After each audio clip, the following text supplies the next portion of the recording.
Happening now a lot is drug driving.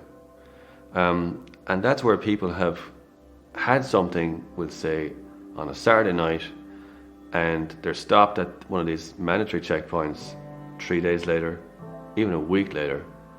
They have to give a sample of the saliva. The saliva is then put into a machine which tests for up to 8 or 9 different drugs, cannabis, benzodiazepines, amphetamines, methamphetamines, ketamine, all that sort of stuff, and cocaine.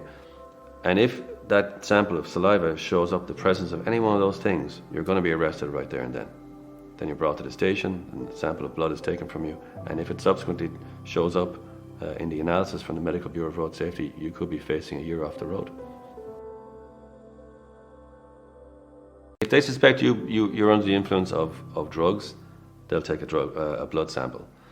And what they'll do then with the blood sample is that that'll be taken, that'll be packed into a little box, and it'll be sent by registered post, or sometimes in Dublin, they'll deliver that day, the guard will deliver the sample to the Medical Bureau of Road Safety, and they're operating out of the Health Sciences building in UCD. But oftentimes with drug driving, the analysis for alcohol in the blood comes back 0. Like there's no alcohol in your blood. And in that situation then, what the Medical Bureau do is that they take that sample of blood and then they add a preservative to it and they stick it into a refrigerator. And in that situation where it's in a refrigerator, it's stable for months because the testing for drugs takes much longer. One of the major ways now that people are being stopped for drink or drug driving is what's known as a mandatory intoxilizer checkpoint. And these things are set up at specific places, at specific times, on specific dates. Guards are given permission in writing from an inspector, and the inspector will say that on this date, in this place, between the hours of 3 p.m. and 5 p.m. or whatever it is, I want a checkpoint set up. And so once they have that authorization from an inspector to set up a checkpoint, they're authorized to stop and get anybody to give a sample of their saliva, whether or not they think that person is intoxicated or otherwise. You could be perfectly fine, but they can ask you to provide a specimen of your saliva using a device that they give you, and you must provide it. People don't realize that cannabis will stay in your system for a long time.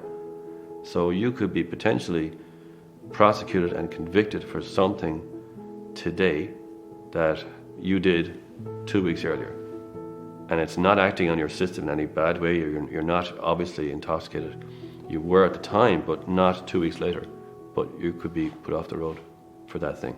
So you could smoke a joint on a Saturday night and the following Thursday? Yes. Yeah, the following Thursday, like there's no way that the cannabis joint is still acting on your central nervous system and making you intoxicated in any way. You're fine at some point the next day or the day after that. You're perfectly, you have all the outward appearances of being sober. But if you're stopped at a checkpoint and they do a saliva test and it shows up, you will be prosecuted and you could end up being put off the road for a year for that. So things that happened 2 weeks ago could come back to haunt you.